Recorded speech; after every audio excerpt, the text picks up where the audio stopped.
Asia cup ও Netherland series সামনে রেখে টাইগারদের ফিটনেস ট্রেনিং শেষ। এক চুলও ছাড় দেননি ন্যাথান কেলি। কাল শুরু স্কিল ক্যাম্প। অস্ট্রেলিয়ায় বিকেলে শুরু হচ্ছে এ দলের মিশন। টপ এন্ড টি-20তে সোহানদের প্রতিপক্ষ পাকিস্তান শাহিনস। ডারউইনের শুভ সূচনার লক্ষ্য লাল সবুজের প্রতিনিধিদের। এবং কিউবা মিচেলকে ছাড়াই বাহরাইনে ক্যাম্প করতে যাচ্ছে অনূর্ধ্ব-23 ফুটবল দল। গণমাধ্যমে গুঞ্জন, ছাড়পত্র দেয়নি বসুন্ধরা কিংস। টিটুর কোচিংয়ে কাবরেরার হস্তক্ষেপের অভিযোগ।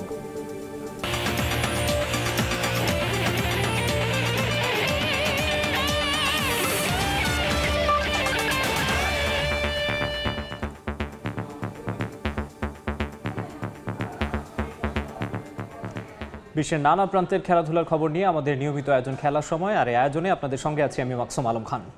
শুরুতে জানাবো ক্রিকেটের খবর। কাল শুরু হবে টাইগারদের স্কিল ক্যাম্প।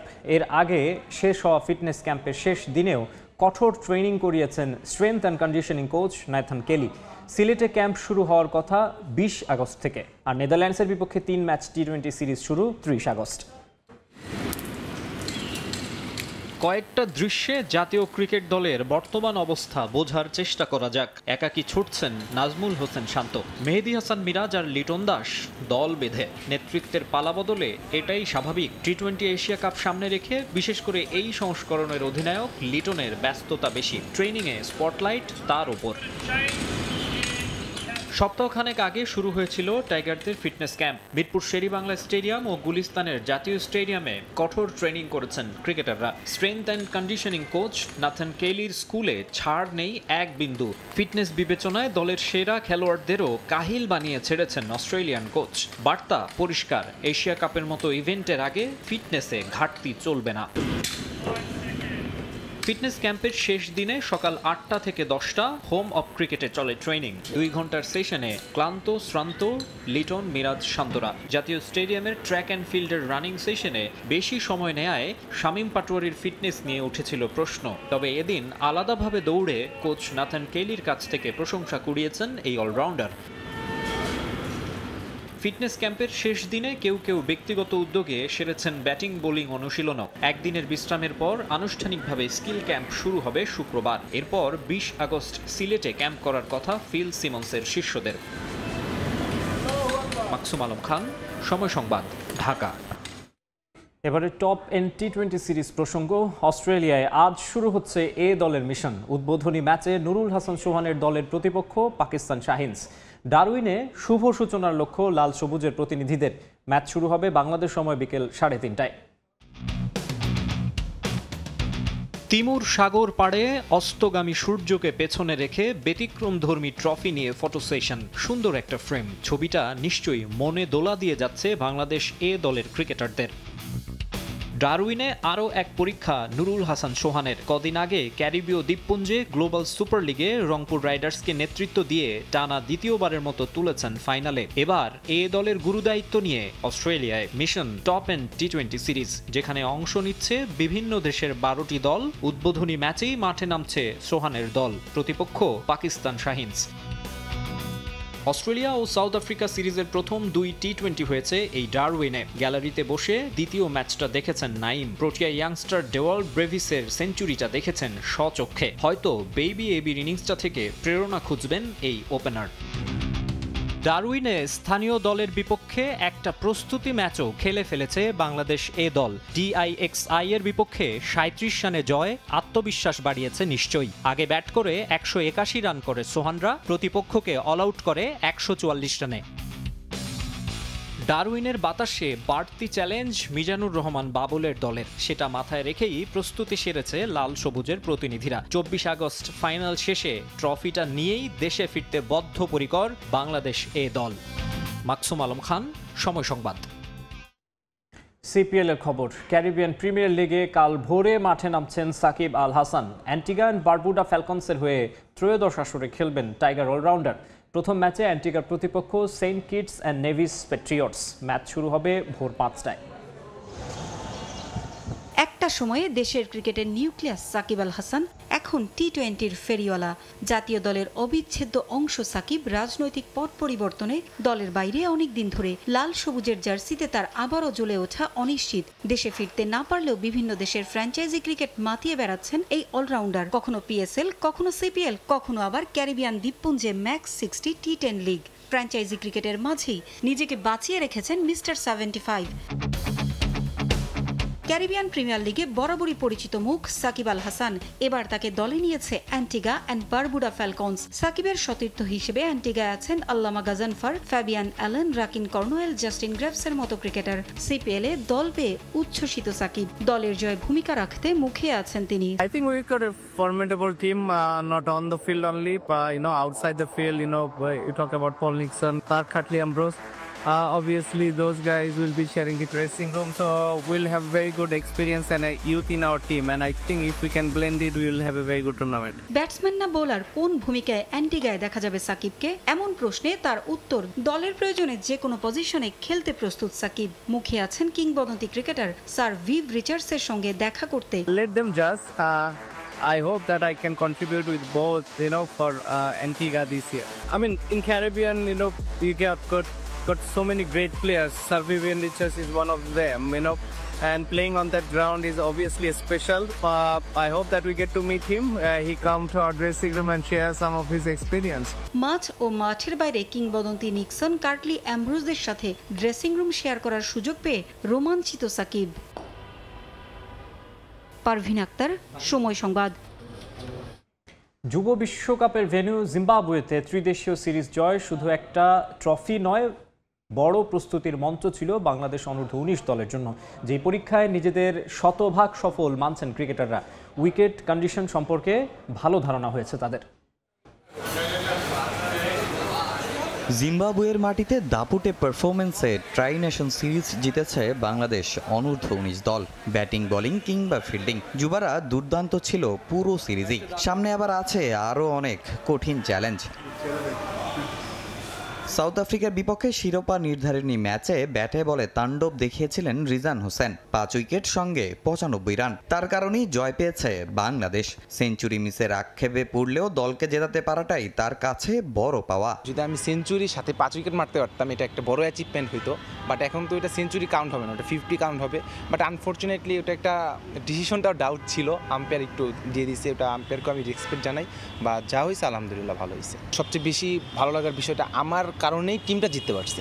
আগামী বছর জিম্বাবুয়ের মাটিতেই বসবে অনূর্ধ্ব-19 বিশ্বকাপের আসর। আয়োজক হিসেবে সঙ্গে থাকবে নামিবিয়া। কন্ডিশন বুঝতে তাই এই সিরিজে শুধু একটা ট্রফি নয়, ছিল বড় লড়াইয়ের আগে প্রস্তুতিরও মঞ্চ। যে পরীক্ষায় সফল টাইগার যুবারা। সাউথ আফ্রিকা কিন্তু একটা চ্যাম্পিয়ন টিম, অনেক ভালো একটা টিম, আমাদের সাথে অনেক ফাইট দিছে। আলহামদুলিল্লাহ ওয়ার্ল্ড কাপের প্রস্তুতি ভালো হচ্ছে, যেহেতু আমরা ট্রাই নেশন চ্যাম্পিয়ন হয়ে আসলাম।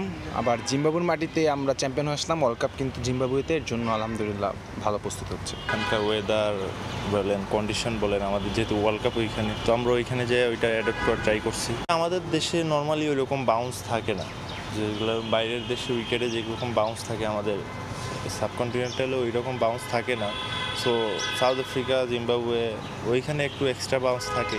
আগামী মাসে ইংল্যান্ডের বিপক্ষে 5 ম্যাচের ওয়ানডে সিরিজ খেলতে যাবে অনূর্ধ্ব-19 দল। 5 সেপ্টেম্বর শুরু, শেষ হবে 14 সেপ্টেম্বর। এর আগে 3 সেপ্টেম্বর আয়ারল্যান্ডের বিপক্ষে একটি ম্যাচ আছে যুবাদের। তামিম হোসেন, সময় সংবাদ, ঢাকা। খেলার সময়ে আরও থাকছে। বার্সেলোনার বিখ্যাত লা মাসিয়ায় বেড়ে উঠছেন বাংলাদেশি শায়ান। নিজেকে পরিণত করে লাল সবুজের জার্সিতে অবদান রাখার আশা। উৎসাহ যোগাতে বাফুফের জার্সি উপহার। নেপালের বিপক্ষে ফিফা ফ্রেন্ডলি ম্যাচে হামজা চৌধুরীকে পেতে লেস্টার সিটিকে চিঠি দিয়েছে বাফুফে। আর বিষয়টি নিশ্চিত করেছেন জাতীয় দলের ম্যানেজার আমের খান। তাকে রেখেই প্রাথমিক দল সাজিয়েছেন হাভিয়ের কাব্রেরা। বাংলাদেশ জাতীয় দলের গুরুত্বপূর্ণ অ্যাসাইনমেন্ট অক্টোবরে হংকংয়ের বিপক্ষে। সেই ম্যাচে খেলবেন হামজা, সমিত সোম। তাই নেপালের বিপক্ষে সেপ্টেম্বর উইন্ডোর ফিফা ফ্রেন্ডলিতে তাদের ডাকার পরিকল্পনা ছিল না বাফুফের। তবে হঠাৎই ভাবনা বদল টিম ম্যানেজমেন্টের। হামজাকে রেখেই প্রাথমিক স্কোয়াড সাজিয়েছেন কাবরেরা। ফিফা উইন্ডোতে জাতীয় দলের ফুটবলার ধরে রাখার বাধ্যবাধকতা নেই ক্লাবগুলোর, সেটা হিসেব করেই হামজাকে পেতে লেস্টার সিটিকে চিঠি দিয়েছে বাফুফে। তবে এই তারকা ফুটবলারের নেপাল ম্যাচ নিয়ে অবস্থান কি তা নিশ্চিত করতে পারেননি জাতীয় দলের ম্যানেজার। যেহেতু এটা একটা ক্লাবের থেকে আনতে হবে, সেই রিকোয়ারমেন্টটা তাদের ক্লাবকে দেওয়া হয়েছে। যদি তারা অ্যালাউ করে তাহলে আমরা হয়তো সেই সময় দেখতে পাবো। 23 জনের স্কোয়াডে আমরা যেটাকে শুরু করছি, আমরা কিন্তু হামজাকেও রেখেছি, যদি কোনো রকম পাওয়া যায় তার ওখান থেকে, সেও জয়েন করার একটাই আছে। হামজাকে নিয়ে চেষ্টা করলেও নেপাল ম্যাচ সামনে রেখে আসছেন না সমিত সোম। ফিফা ফ্রেন্ডলির এই ম্যাচ তিনি খেলবেন না তা জানিয়েছিলেন আগেই। একই সঙ্গে ফাহমেদুল কিংবা কিউবা মিচেলদেরও খেলা হবে না অনূর্ধ্ব 23 দলের এশিয়ান কাপ বাছাই ম্যাচ থাকায়। সমিত সোমকেও চিঠি দেওয়া হয়েছে, কিন্তু আসলে তো ওই সময়ের খেলা ও ছাড়বে না, ক্লাবটা জানিয়েছে। জামালের সাথে আমার যে কথাটা হয়েছে, সে 14 তারিখে ক্যাম্পে ব্যাক করবে। ওইভাবে আমরা আলাপ আলোচনা করেছি যে তার একটা বিশেষ কাজে সে আছে, 14 তারিখে আবার ব্যাক করবে। তো 14 তারিখ অন্যান্য ক্যাম্প প্লেয়ারের সাথে তাকে আমরা পাবো। এদিকে সেপ্টেম্বর উইন্ডো সামনে রেখে ক্যাম্প শুরু করেছে বাফুফে। ক্লাব ব্যস্ততা থাকায় আবাহনী ও বসুন্ধরার ফুটবলাররা যোগ দেবেন পরে। 5 তারকা হোটেলে শুধু টাকা খরচ ছাড়া মাত্র 6 জনকে নিয়ে এই ক্যাম্পের সুফল আদৌ মিলবে কিনা তা কিন্তু প্রশ্নবিদ্ধ। এস এম ইকবাল, সময় সংবাদ, ঢাকা। বার্সেলোনার বিখ্যাত লা মাসিয়ায় বেড়ে উঠছেন এক বাংলাদেশি। অবাক করা বিষয় হলেও সত্য, বার্সা একাডেমির বয়সভিত্তিক দলের সঙ্গে অনুশীলন করছেন শায়ান সালাম। তার প্রত্যাশা সেখানে অনুশীলন করে পরিণত হয়ে লাল সবুজ ফুটবলে অবদান রাখা। এদিকে বাংলাদেশের ফুটবলের প্রতি তার উৎসাহ তৈরি করতে বাফুফের পক্ষ থেকে জার্সি তুলে দেওয়া হয়েছে শায়ানের হাতে। লিওনেল মেসি যেখানে বেড়ে উঠেছেন সেই লা মাসিয়াতেই দীক্ষা নিচ্ছেন বাংলাদেশের কোনো এক খুদে ফুটবলার। এমন খবরে তো চোখ কপালেই ওঠার কথা। বিস্ময় তৈরি হলেও ঘটনা সত্যি। বার্সেলোনার ফুটবলার তৈরির আতুর ঘরেই বেড়ে উঠছেন বাংলাদেশের শায়ান সালাম। বয়সভিত্তিক পর্যায়ে পেশাদার কাঠামো নেই দেশের ফুটবলে, তাই স্পেন পাড়ি জমিয়েছেন শায়ান। লা মাসিয়ায় অনূর্ধ্ব 12 দলের সঙ্গে করেন অনুশীলন, কিন্তু তার ম্যাচ খেলা হয় আরেকটা ভিন্ন ক্লাবের হয়ে। প্রত্যাশা স্পেনের একাডেমিতে নিজেকে পরিণত করে লাল সবুজ ফুটবলের প্রতিনিধিত্ব করা। আমি বার্সার সাথে প্র্যাকটিস করতেছি, আরেকটা ক্লাব আমাকে মারতে পারেন, ওদের সাথেও ম্যাচ খেলি মাঝে মধ্যে। ম্যাচেসগুলো খেলতেছি আরেকটা ক্লাবের সাথে, ইনশাআল্লাহ ডেভেলপ হবে ফিউচার, আর আমিও ফিউচার খেলতে চাই বাংলাদেশের জন্য। এদিকে শায়ানের লাল সবুজ ফুটবলের প্রতি উৎসাহ বাড়াতে জার্সি দিয়েছে বাফুফে। জাতীয় দলের বিভিন্ন রঙের জার্সি তার হাতে তুলে দেন ফেডারেশনের নির্বাহী কমিটির সদস্যরা। এ সময় মোহামেডান স্পোর্টিং ক্লাবের কর্মকর্তারাও উপস্থিত ছিলেন। আমাদের বাংলাদেশের ফুটবল আর স্প্যানিশ ফুটবল আপনারা জানেন, ও যেখানে আছে বার্সেলোনায়, তো অনেক তফাৎ, অনেক পার্থক্য থাকবেই। তারপরেও আমরা ওকে উৎসাহ, জার্সি দিয়ে আজকে উৎসাহ দিই এই জন্য যে আগামীতে সে যেন পরিপক্ক হয়ে বাংলাদেশের ন্যাশনাল টিমে জাতীয় দলে খেলতে পারে, এটাই আমাদের আশা। বাংলাদেশের ছুটি শেষ করে এই মাসেই লা মাসিয়া ফিরে যাবেন শায়ান। তার প্রত্যাশা ভালো পারফর্ম করে জায়গা করে নেবেন বার্সেলোনার বয়স ভিত্তিক দলে। এস এম ইকবাল, সময় সংবাদ, ঢাকা। চাঁদপুরের খুদে মেসি সোহানের পর এবার দাবাড়ু সিদরাতুল মুনতাহার পাশে দাঁড়ালেন আমিনুল হক। ভবিষ্যতে এই খুদে দাবাড়ুকে সাহায্যের আশ্বাসও দিয়েছেন তিনি। আর এমন উদ্যোগে তার প্রতি কৃতজ্ঞতা প্রকাশ করেছেন মুনতাহা এবং তার পরিবার। খুদে দাবাড়ু সিদরাতুল মুনতাহা, বয়স সবে 12। চোখে মুখে তার বিশ্বজয়ের আকাঙ্ক্ষা। সফলতা রয়েছে জাতীয় পর্যায়ে, খেলেছেন দেশের বাইরের টুর্নামেন্টও। তবে অর্থ সংকটের কারণে কাজাখস্তানে FIDE world cadet chess championship খেলার স্বপ্নভঙ্গ হতে যাচ্ছিল এই খুদে দাবাড়ুর। টুর্নামেন্ট খেলতে যাওয়ার অর্থ জোগাড়ে হিমশিম খাচ্ছিল পরিবার। প্রতিভাবান এই দাবাড়ুর কাজাখস্তান সফর যখন শঙ্কার মুখে, তখন সাহায্যের হাত বাড়িয়ে দিয়েছেন দেশের রাজনৈতিক দল বিএনপি। দলটির ভারপ্রাপ্ত চেয়ারম্যান তারেক রহমানের নির্দেশে মুনতাহারের সব ধরনের দায়িত্ব নেন আমিনুল হক। অর্থের যে অভাবে কাজাখস্তান যাওয়ার যেই রাস্তাটি ওর বন্ধ হয়ে গিয়েছিল, আজকে আমি মনে করি যে ওর যে প্লেন ফেয়ার থেকে শুরু করে যাবতীয় যে খরচের যে প্রয়োজন রয়েছে, সেটা আমাদের মাননীয় ভারপ্রাপ্ত চেয়ারম্যান জনাব তারেক রহমানের পক্ষ থেকে আমরা এই মুনতাহার পাশে আমরা দাঁড়িয়েছি। আর্থিক সংকটের কথা জানালেও ফেডারেশন থেকে মেলেনি কোনো ইতিবাচক সাড়া। এতে প্রায় অনেকটাই অনিশ্চিত হয়ে পড়েছিল মুনতাহার কাজাখস্তান সফর। তবে আমিনুল হকের উদ্যোগে নতুন করে স্বপ্ন বুনছেন এই খুদে দাবারু। অ্যাকসেপ্ট করে নিয়েছি যে আমার যাওয়া হবে না। পরে আমি শুনতে পারলাম যে আমিনুল আঙ্কেল এবং তারেক রহমান আঙ্কেল আমাকে খুবই বড় একটা স্পন্সরশিপ দেয়। খুদে এই দাবারও একদিন গ্র্যান্ডমাস্টারের খেতাব অর্জন করবে এমনটাই প্রত্যাশা তার পরিবারের। রিফাতুল ইসলাম মিরন, সময় সংবাদ, নারায়ণগঞ্জ। খেলার সময় শীর্ষ সংবাদগুলো জানিয়ে দিচ্ছে আরেকবার। এশিয়া কাপ ও নেদারল্যান্ডস সিরিজ সামনে রেখে টাইগারদের ফিটনেস ট্রেনিং শেষ। এক চুলো ছাড় দেননি নেথান কেইলি। কাল শুরু স্কিল ক্যাম্প। অস্ট্রেলিয়ায় বিকেলে শুরু হচ্ছে এ দলের মিশন। টপ এন্ড টি20তে সোহানদের প্রতিপক্ষ পাকিস্তান শাহিনস। ডারউইনে শুভ সূচনার লক্ষ্য লাল সবুজের প্রতিনিধিদের। এই ছিল খেলার সময়ের এখনকার আয়োজনে। সঙ্গেই থাকুন সময়।